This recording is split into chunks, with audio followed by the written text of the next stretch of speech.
नमस्कार साथियों। आज हम अतुल्यम अकेडमी प्लेटफॉर्म पर भूगोल की बेसिक अध्ययन कहाँ से प्रारंभ करना चाहिए उस पर विस्तृत से चर्चा करेंगे। भूगोल अध्ययन करने के दौरान जो छात्र 12वीं उत्तीर्ण हो गए हैं, स्नातक स्तरीय कक्षाओं में अध्ययनरत हैं, उनके लिए वीडियो काफ़ी लाभदायक रहेगा, क्योंकि उस समय ये जिज्ञासा रहती है कि हमें हमारा पसंदीदा विषय भूगोल है और हमें भूगोल का जो अध्ययन है वो सिस्टमेटिक अप्रोच से कैसे करना चाहिए। इस वीडियो में हम उस पर सामान्य चर्चा करेंगे। बढ़ते हैं आगे। सबसे पहले इस आज की क्लास का जो उद्देश्य है वो है कि भूगोल का अध्ययन करें और कैसे प्रारंभ करें भूगोल के अध्ययन को, उस पर हम इस पर चर्चा करेंगे। तो सबसे पहले साथियों, हमारे पास इंग्लिश से संबंधित कुछ कंटेंट हैं जिन्हें हमें यूज करना चाहिए। उसमें सबसे पहले आता है एटलस। एटलस में जो सबसे प्रारंभिक स्टेज में जिस एटलस का हमें अध्ययन करना सबसे लाभदायक रहता है वो Oxford school Atlas for India है। फिजिकल ज्योग्राफी गो चोंग योंग की है, एक छोटी सी बुक है। यदि आप इंग्लिश भाषा में अच्छे तरीके से पढ़ सकते हैं तो इस पुस्तक को पढ़ना चाहिए। ह्यूमन एंड इकोनॉमिक ज्योग्राफी में लियोंग एंड मॉर्गन की बुक है। ये आपके कॉन्सेप्चुअल क्लैरिटी के लिए बहुत ही महत्वपूर्ण है। ज्योग्राफी ऑफ इंडिया खुल्लर है, ये इंग्लिश विषय से संबंधित है, इंग्लिश माध्यम से। अगर हम जो भी छात्र अंग्रेजी पढ़ने में आसानी महसूस करते हैं वो इन बुक्स को आसानी से प्रेफर करें और प्रमुखता से इनका अध्ययन करें। अब हिंदी मीडियम की बात करते हैं। साधारण रूप से हमारे जो छात्र हैं अधिकतम वो हिंदी माध्यम से हैं।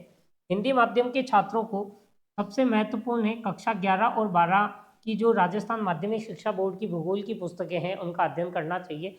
चाहे आप BA पास कर चुके हैं, चाहे आप स्नातकोत्तर स्तरीय कक्षाएं पास कर चुके हैं और किसी प्रतियोगी परीक्षा की तैयारी कर रहे हैं, तब भी आपको शुरुआत में कक्षा 11 और 12 की जो माध्यमिक शिक्षा बोर्ड की पुस्तक हैं उनका अध्ययन करना ही चाहिए, क्योंकि ये हमारे बेसिक्स को मजबूत करती है। कॉन्सेप्चुअल क्लैरिटी हमारे मध्य इसमें इन पुस्तक के अध्ययन से आती है। उसके बाद भौतिक भूगोल डॉक्टर सविंदर सिंह। ये भौतिक भूगोल सविंदर सिंह जो पुस्तक है ये आप 10 बार, 15 बार, 20 बार, जितनी बार पढ़ सकें इसे आपको निरंतर पढ़ना चाहिए। तो मैं ये जो बुक सजेस्ट कर रहा हूँ ये वो बुक्स हैं जिनके अध्ययन किए बिना हम भूगोल की यात्रा को प्रारंभ नहीं कर सकते, या भूगोल में कॉन्सेप्चुअल क्लैरिटी, भूगोल विषय क्या है, भूगोल का की समझ कैसे हमारे हमारे बीच में उपस्थित होगी, भूगोल की समझ हमारे मन मस्तिष्क में कैसे भूगोल एक रचेगा बसेगा, ये इन पुस्तकों के अध्ययन करने के बाद ही हमारे में एक विशेष परिवर्तन महसूस होगा। मानव भूगोल के सरल सिद्धांत हैं HD कौशिक, और इसके अलावा एक BC जाट सर की बुक है मानव भूगोल में, ये पुस्तक हमें पढ़नी चाहिए। भारत का भूगोल में माजिद हुसैन सर की पुस्तक है। विश्व का भूगोल में कलका गौतम की पुस्तक है, छोटी सी पुस्तक है। ये कॉन्टिनेंट वाइज अर्थात महाद्वीपों का अलग अलग विवरण जो है जिसको हम विश्व का प्रादेशिक भूगोल के रूप में पढ़ते हैं, तो हमें वहाँ की इंफॉर्मेशन इस पुस्तक के माध्यम से मिल जाती है। तो ये जो मैं पुस्तक की चर्चा कर रहा हूँ ये वो पुस्तक हैं जो हमें भूगोल को सामान्य रूप से अध्ययन करने की पहली कड़ी में इन पुस्तक के साथ हम अपना पहला कदम आगे बढ़ा सकते हैं। अगली बात करते हैं।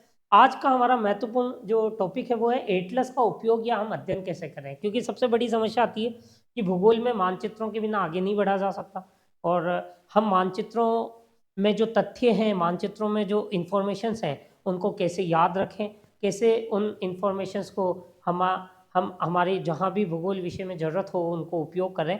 तो उसके लिए मैं एक सिंपल सा यहाँ चर्चा करेंगे कि हम जब भी एटलस का उपयोग प्रारंभ करें, सामान्य रूप से हमें पहले महाद्वीपों के अनुसार उसका अध्ययन प्रारंभ करना चाहिए। अब महाद्वीपों के अनुसार जब हम अध्ययन प्रारंभ करते हैं तो हमें उस एटलस में जो मानचित्र है ना, उसकी बात यहाँ करेंगे कि जिस भी एटलस को आप यूज कर रहे हैं उस एटलस में जो मानचित्र है उस मानचित्र का अध्ययन या मानचित्र के तथ्यों का अध्ययन हम कैसे करें। उसमें हमारे पास दो ऑप्शन हो सकते हैं। हम घड़ी की सुई की दिशा में उत्तर से दक्षिण दिशा में बढ़ सकते हैं। हमारे पास एक डायरेक्शन होगा, इससे हमारे मन मस्तिष्क में एक थीम उत्पन्न हो जाएगी, हमारे एक सेट पैटर्न बन जाएगा। तो हमें एटलस के मानचित्र का अध्ययन करने के लिए हमें एक दिशा का निर्धारण करना जरूरी होगा। तो हम वो दिशा कौन सी ले सकते हैं? घड़ी की सुई की दिशा में हम सबसे बेटर होता है। दूसरा, हम पश्चिम से पूर्व दिशा में, अर्थात हम एंटी क्लॉकवाइज भी जा सकते हैं और क्लॉकवाइज भी जा सकते हैं, जैसा छात्र को अध्ययन की सुविधा में बेटर लगे उसे उस रास्ते को अपने व्यक्तिगत रूप से अपनाना चाहिए। यहाँ दोनों तरीके हो सकते हैं। अभी हम आगे कॉन्टिनेंट के रेफरेंस में मैप के साथ इस पर चर्चा करेंगे। जैसे हम बात कर रहे हैं कि हमारा जो ये मैप है, इस मैप में हम कॉन्टिनेंट की बात कर रहे हैं। यदि किसी छात्र को अध्ययन प्रारंभ करना है, ये हमारा प्राइम मेरिडियन हो गया। अब इस प्राइम मेरिडियन के रेफरेंस में अगर हम बात करें तो आप किसी एक कॉन्टिनेंट को सबसे पहले उठाइए। जैसे मान लीजिए मैंने नॉर्थ अमेरिका कॉन्टिनेंट की बात की, और इस नॉर्थ अमेरिकन कॉन्टिनेंट के रेफरेंस में हम बात करते हैं, और तो हम क्या करेंगे कि सबसे पहले केवल एक नॉर्थ अमेरिकन कॉन्टिनेंट या इस एक एरिया को कवर करेंगे। अब इस कॉन्टिनेंट का अध्ययन करने के लिए हम यहाँ मानचित्र में जो इन्फॉर्मेशंस है उन इन्फॉर्मेशंस को टुकड़ों में पढ़ना प्रारंभ करेंगे, क्योंकि एकाएक सारी सूचनाएं हम तैयार नहीं कर सकते। तो हम क्या कर सकते हैं कि हमने जैसे सबसे पहले कोई एक पॉइंट लिया जिसके लिए हमने कहा कि वाटर बॉडीज, इस महाद्वीप के समीपवर्ती जितने भी जलीय भाग हैं हम उन जलीय भागों का अध्ययन कर लें एक साथ। एक दिन या 2 दिन हमें जलीय भाग तैयार हो जाएंगे। अगली बार जो अगला अपना दूसरा दिन होगा उसमें हम हो सकता है कि दूसरा जो पॉइंट हम लें वो हम ले सकते हैं पर्वत, झील, और इनका भी हमें एक निश्चित दिशा में उत्तर से दक्षिण या दक्षिण से उत्तर, पश्चिम से पूर्व, उस तरह से हम दिशा प्रारंभ कर सकते हैं। उत्तरी अमेरिका एक बार हम तैयार कर लेंगे, फिर हम दक्षिणी अमेरिका पर आएंगे और उसी प्रक्रिया को हम यहाँ भी फॉलो करेंगे। उसी तरह से हम फिर यूरोप को प्रारंभ करेंगे। यूरोप में हम एक पॉइंट डिसाइड करेंगे, वहाँ से हम घड़ी की सुई की दिशा में बढ़ेंगे। इसी तरह से हम अफ्रीका में एक पॉइंट डिसाइड करेंगे, वहाँ से घड़ी की सुई की दिशा में बढ़ेंगे। एशिया में हम उसी तरह से एक पॉइंट डिसाइड करेंगे और उसकी तरह से हम बढ़ेंगे। तो ये क्लॉकवाइज और एंटी क्लॉकवाइज डायरेक्शंस फॉलो करते हुए हम एक एक इन्फॉर्मेशन जो है वो कॉन्टिनेंट वाइज तैयार करें, उसमें भी स्पेसिफिक उस विशेषता को लें। जैसे पर्वत अध्ययन कर रहे हैं तो हम उत्तरी अमेरिका के पर्वत का एक साथ अध्ययन करें, दक्षिणी अमेरिका के पर्वत का एक साथ अध्ययन करें। जब ये कॉन्टिनेंट वाइज इन्फॉर्मेशन हम जो बड़ी बड़ी इन्फॉर्मेशन है वो तैयार कर लेंगे तो फिर उसके बाद हमारे को ये महसूस होगा कि हमें इतना आता है, और उसके बाद हम उसमें जो छुटी हुई इन्फॉर्मेशन है वो सेकेंड राउंड में हम पूरी कर सकते हैं। नेक्स्ट वीडियो में हम बात करते हैं कि जैसे कंट्रीज़ की बात करते हैं, जैसे पॉलिटिकल मैप है, कंट्री कौन सी कंट्री कहाँ है, ये इन्फॉर्मेशन हमें भूगोल में पहले ध्यान में होनी जरूरी है।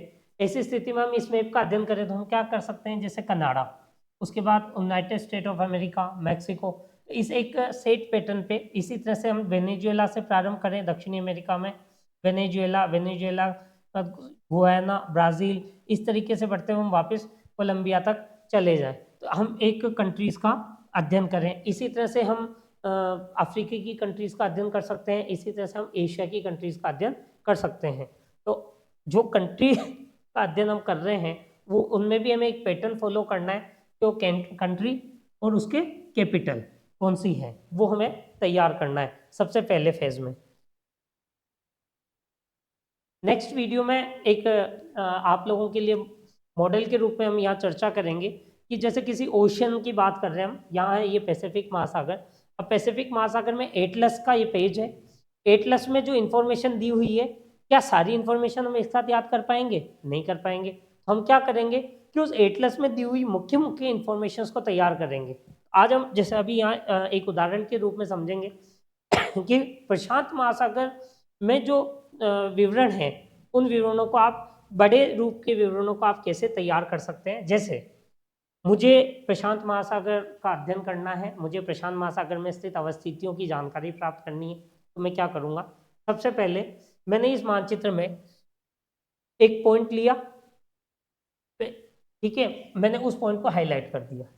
बाकी जितने भी आइलैंड है मैं अभी आइलैंड नहीं ले रहा हूँ, तो मैंने उस आइलैंड को यूज़ नहीं किया।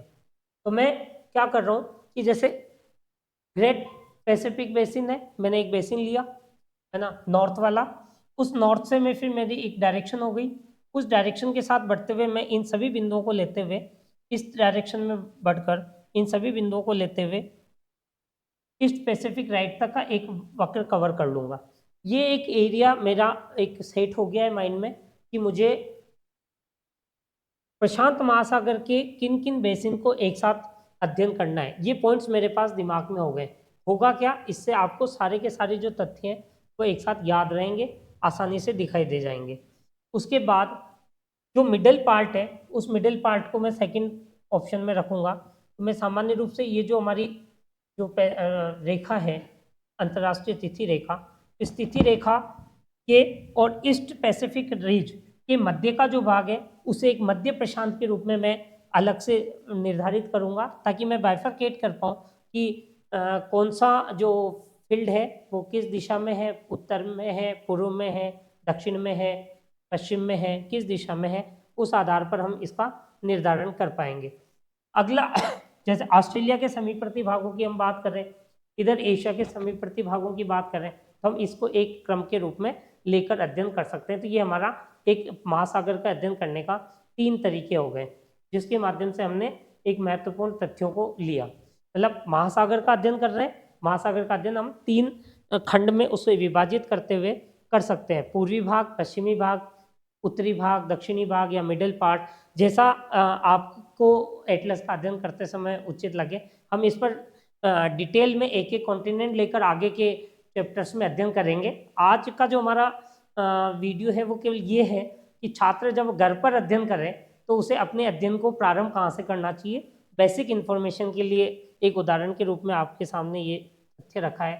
अब हम जैसे अटलांटिक महासागर की बात करें तो यहाँ अटलांटिक महासागर में भी हमें इसी तरीके से उत्तर से दक्षिण की ओर दिशा में आकर मध्य अटलांटिक कटक के पूर्वी भाग और मध्य अटलांटिक कटक के पश्चिमी भाग के क्षेत्रों का अलग अलग करके और एक खाली पेज पर हम लिख सकते हैं। उससे हमारा अध्ययन भी अच्छा होगा और तथ्य याद भी होंगे, और हम स्पेसिफिक उन फील्ड्स को आइडेंटिफाई कर पाएंगे कि क्या प्रॉपर जिस तथ्य की बात हमारे को प्रश्न में पूछी जा रही है वो उस जैसे मान लो वो किसी अटलांटिक महासागर के बारे में कोई प्रश्न आ गया कि वो अवस्थिति कहाँ है, ठीक है। तो अब हमें अगर मैप में हमने इस तरीके से उसको टुकड़ों में अध्ययन किया हुआ है तो हम आसानी से उसकी को हल कर सकते हैं। जैसे मान लीजिए पूछा है, मैंने यहाँ हाथ से लिखा हुआ एक आइबेरियन बेसिन, कि भाई आइबेरियन बेसिन की अवस्थिति कहाँ है।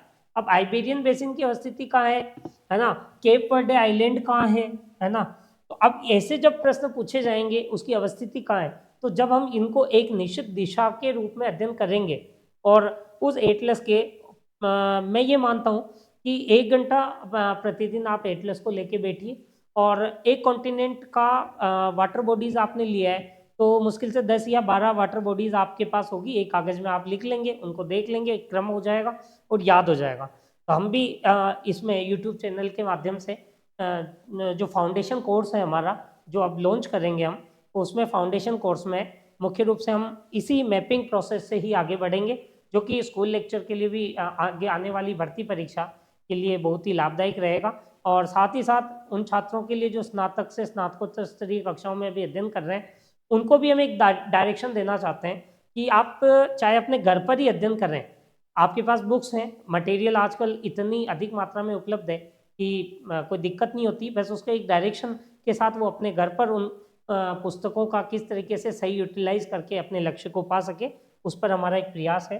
तो हम सामान्य रूप से इस तरीके से एक दिशा का अनुसरण करेंगे और उस दिशा का अनुसरण करते हुए हमने मध्य अटलांटिक कटक तक का एक वक्र पूरा किया। उसके बाद मध्य अटलांटिक कटक के जो पश्चिम का भाग है उसके हमने एक अलग पॉइंट में ले लिया। तो हमारे पास यहाँ 2 हो गए कि मध्य अटलांटिक कटक के पूर्व में कौन कौन से भाग अवस्थित है और मध्य अटलांटिक कटक के पश्चिम में कौन कौन से भाग अवस्थित है।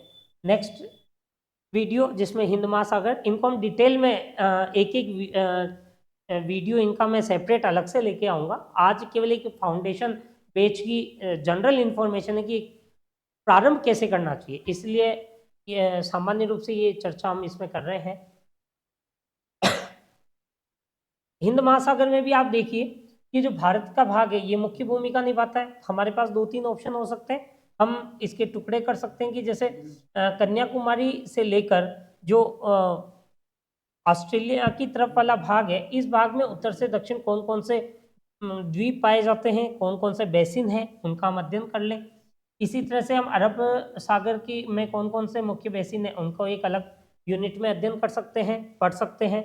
और एक जो अफ्रीकन कंट्रीज़ के समीपवर्ती भाग हैं उनका हम किस प्रकार से एक वर्ग खंड बनाकर अध्ययन कर सकते हैं। तो यहाँ 3 क्षेत्रों में हम इसे विभक्त करके अध्ययन कर सकते हैं हिंद महासागर को।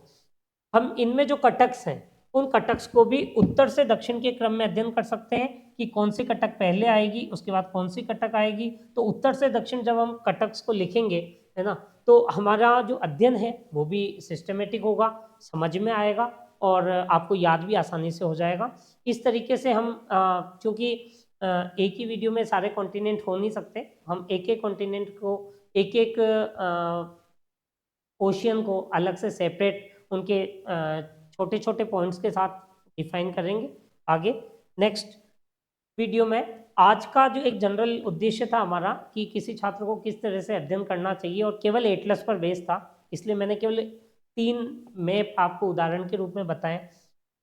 आप लोग हमारा जो YouTube चैनल है उसे लाइक करें, सब्सक्राइब करें और शेयर भी करें ताकि अधिक से अधिक छात्रों को इसका लाभ मिल सके। अतुल्यम अकेडमी ऐप हमारा प्ले स्टोर पर अवेलेबल है। उस अतुल्यम अकेडमी ऐप पर हम अभी आने वाले समय में स्कूल व्याख्याता के और भूगोल के फाउंडेशन कोर्स लॉन्च करने जा रहे हैं जो कि फरवरी के प्रथम सप्ताह तक होंगे। वहाँ आप ऐप को इंस्टॉल कर लें, वहाँ आपको कोर्स अवेलेबल हो जाएंगे और उसके साथ आप अपना अध्ययन सुचारू रूप से जारी रख सकते हैं। ये उसका अतुल्यम अकेडमी ऐप का जब आप प्ले स्टोर पर जाएंगे तो इस तरह से उसका एक शेप दिखाई देगा। मुझे आशा है कि एक जनरल जो चर्चा थी उसमें आपको कुछ लगा होगा। ये एक क्लास वीडियो नहीं है, एक हमें एटलस का अध्ययन किस प्रकार से करना चाहिए और उस एटलस के अध्ययन के साथ हम फिर, चूँकि जब तक हमें स्थानों की इन्फॉर्मेशन पता नहीं होगी हम भूगोल में आगे नहीं। कल हम जो नेक्स्ट वीडियो होगा हमारा, उस वीडियो में हम सामान्य रूप से अक्षांश देशांतर और की चर्चा करेंगे। फिर हम भूगोल की परिभाषा पर आएंगे, फिर हम भूगोल विषय का जो क्षेत्र है उस पर चर्चा करेंगे। तो हम एक एक स्टेप आगे बढ़ेंगे। धन्यवाद।